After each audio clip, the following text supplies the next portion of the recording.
Hello, loved ones. This is Matt Stevens, and I hope you're doing super fantastic. I certainly am. And I want to start with a quote by a physicist, an Oxford physicist named John D. Barrow. And it has long been recognized that technological civilizations, only a little more advanced than ours, will have the capacity to simulate universes in which self conscious entities can emerge and communicate with one another.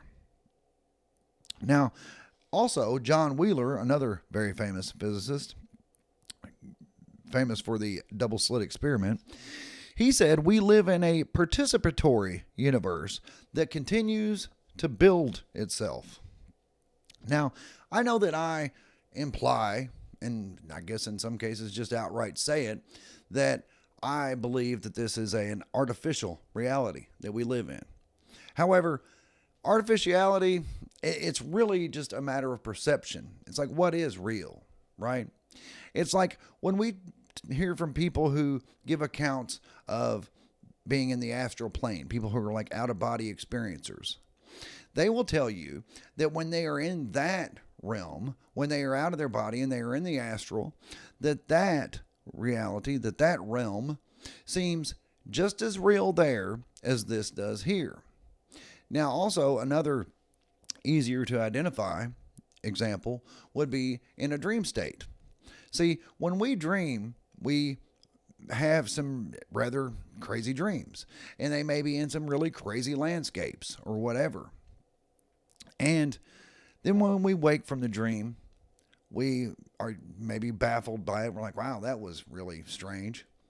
And then we are further confounded by the fact that it seems so real at the time. It's like, gosh, that where I was in that dream was so strange. But what's more strange, or even stranger, is that it seems so real at the time, right? So that's what I mean when I say it's really just a matter of perspective. It's where are you currently, right? See, like when we leave this realm, when we leave this 3D physical matrix, when we leave this body, we will probably look back on this and think, God, that was weird. But it seemed so real when I was in it. When I was in that avatar, Matt Stevens, it seemed so real and it didn't seem strange at all then. But now that I'm looking back on it, wow, that was really a weird place. I mean, it only just kind of goes to reason that would be the case. So, anyway, when I say those things, I'm reminded, and I am flipping through my notes, but I'm reminded of Jean Boudrillard's 4 Stages of Simulacrum. And he wrote a book called Simulation and Simulacrum, and that is what is said the Matrix movies were inspired by. In fact, in the first Matrix movie, Neo runs in his apartment or whatever, and he has some money and he sticks it in a book. And if you look closely, that book that he puts the money in is a book called Simulation and Simulacrum by Jean Boudrillard. So that's just a fun fact, I suppose. But the 4 stages of Simulacrum put forth by Jean Boudrillard, sorry. Hey, loved ones, please go ahead and hit that like button. I would really appreciate it if you would do that.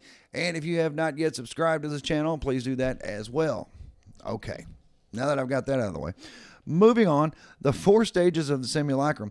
The first stage is that the simulation, that the reality is a perfect reflection of base reality, of the real reality, of what it's a copy of.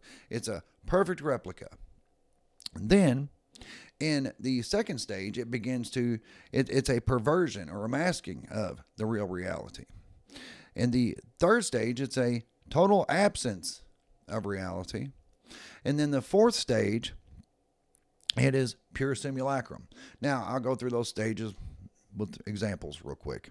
So in the first stage, that's pretty simple. It resembles a real and accurate portrayal of a real reality. Meaning, if this is a simulation of our own making, we most likely made it to resemble exactly where we came from. It's like, well, what will be the purpose of that? I mean, there'll still be a lot of purpose, isn't that we could then we could insert ourselves into it, and by time dilation, we could live entire lifetimes in the course of a day. So, or whatever. But the point is you could put yourself into this simulation. You can live entire lifetimes, and all the knowledge, all the wisdom, all the enlightenment and insight, all that you would gain in that lifetime, you would gain in a very short amount of time on the outside. And you could do that over and over and over and gain an incredible amount of wisdom and insight in an incredibly short amount of time. So that's why we would do that. Now, then the second stage, though, when the second stage, it's a perversion or a masking of reality. And that would be like if you had a video of a landscape or a photo of a landscape. And originally it was a perfect representation of the landscape. You took a photo and it looks exactly like it looks in person. But in the second stage, when it begins the perversion and the masking of the reality, that's when it would be like a very heavily edited photo. It's like, yeah, it's still a photo of the landscape. However, maybe the lighting is drastically different. It's a heavily edited version. But still, it's a very heavily edited version of the original. Okay. So the third stage of simulacrum is the absence of reality. And that's when the simulation would pretend to represent something real. It would pretend that, yeah, this is, it would be completely different. Everything would be completely changed. It would not look anything like the original, but it would represent itself as if it is. It's like, yeah, this is still the original. This is what it's supposed to look like. But really, it's a copy of something that never existed. It's become morphed and just changed to the point where it doesn't even look like the real thing anymore. Then the fourth stage of simulacrum is when the simulation becomes something that never existed. It turns into a fantasy world all on its own. It turns into something that never existed, can never exist, but yet here it is. So it's like this is a complete fantasy world, and it has no relationship to reality. That's Jean Boudrillard said, when it becomes pure simulacrum, it has no relationship to any reality. It has become a thing all its own. So it has changed from that perfect representation all the way down to this. Now, when we look at the world we live in, it's probably like, yeah, we're somewhere maybe like in the late stage of the third, going into the fourth. I don't think we're fully into the fourth yet, but I mean, it is a matter of perception. And these changes are gradual so that we don't really see it. But when we really stop and think back, like if you something that's kind of a trend in social media now is they're showing photos of celebrities then and now. Like they might have a photo of them from like say the year 2000, and they will look like their natural self. They'll look like how they should look. But you'll look at a photo of them now, like, this being 2025, and they've had so much cosmetic surgery done, or so much they almost look like a cartoon or a caricature of that original person. They honestly, in a lot of ways, don't even look like the original anymore. That would be fourth stage. That would be when it doesn't even look like reality anymore. It's completely morphed into something that doesn't resemble even a little bit. So I guess that would be more third stage. Fourth stage would be something that is not based in any reality.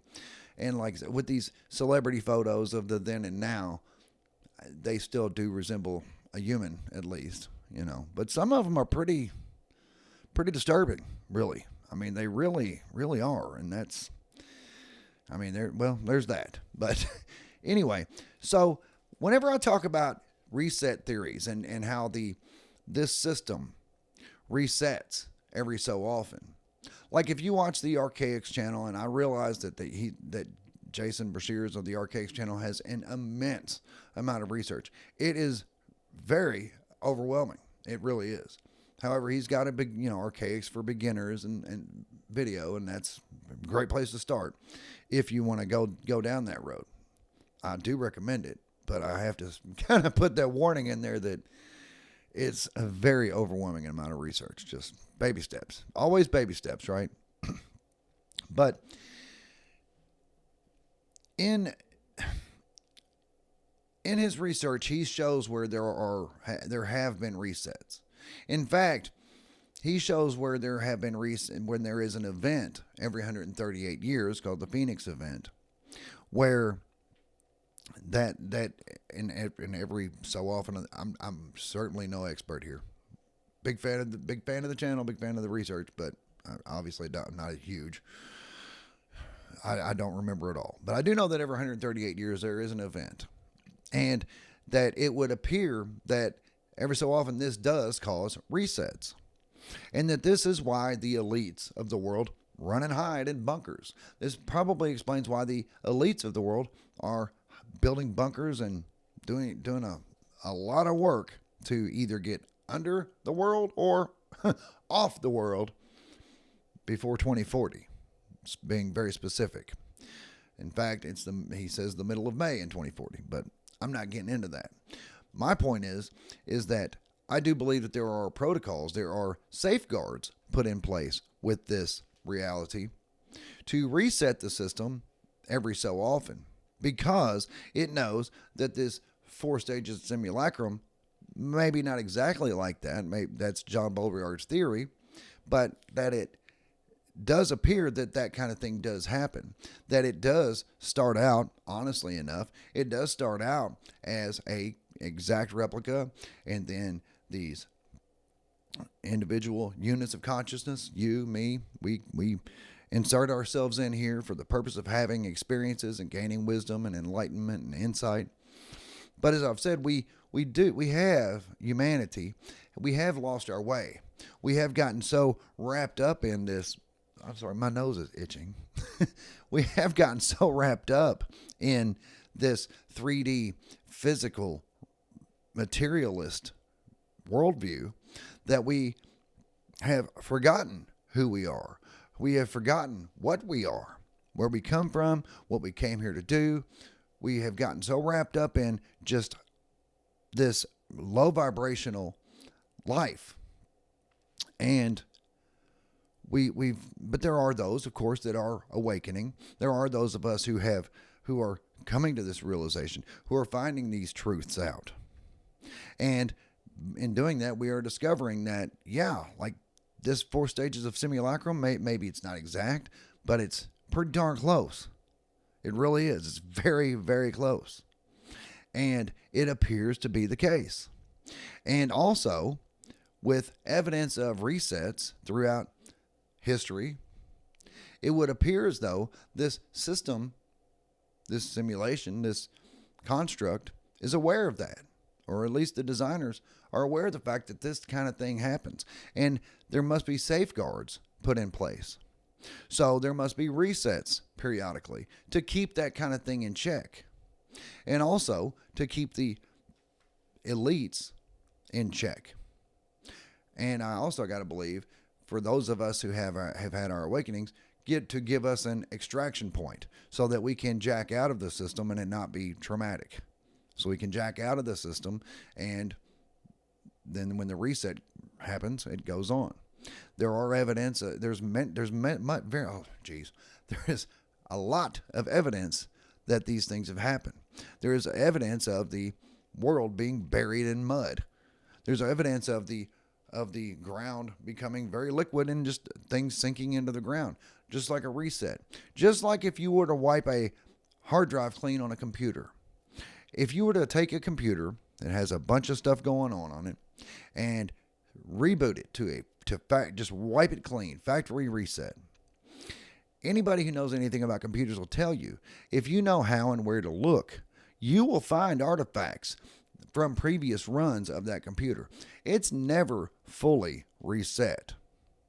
And I got to believe that it's the same thing with Server Earth. With Server Earth, if we know where to look, we will find ruins. We will find artifacts. We will find fossils. We will find evidence of previous runs, aka previous civilizations, in this server. So there you go. I just said it. Anyway, loved ones, just thought you might find that interesting. There's a lot of ways we can go with that. And of course, as I said before, my main message is empowerment, so that we can know what we're up against, so that we can know who we are, what we are, where we've came from, what we're here to do, and what's going on in the world. And there's that. So anyway, loved ones, if you haven't yet given me a like on this video, I would so appreciate it if you would do that. Also, subscribe to the channel. That'd be fantastic. And share this video. And also, definitely let me know in the comments what you think.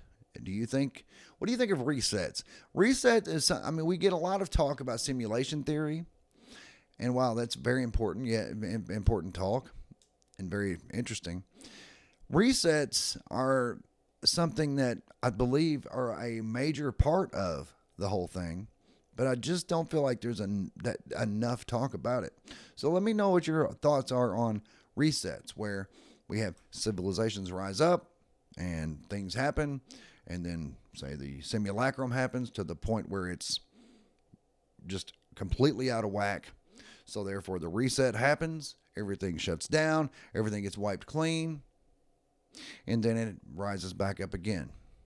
Kind of like in the Judeo-Christian Bible, in the creation story in Genesis. It said in the beginning, God was hovering over the waters. God was hovering over the what? Because that sounds like a reset story. It sounds like a flood story. Just saying. Anyway, loved ones, yes, please give me a like on the video. And if you would like to interact on the fly in real time, you can find me on X. That is Matt Stevens, MSA on X. I would love to talk to you there. But besides that, that's what I got. I do love you. I truly do. And I'll be back directly.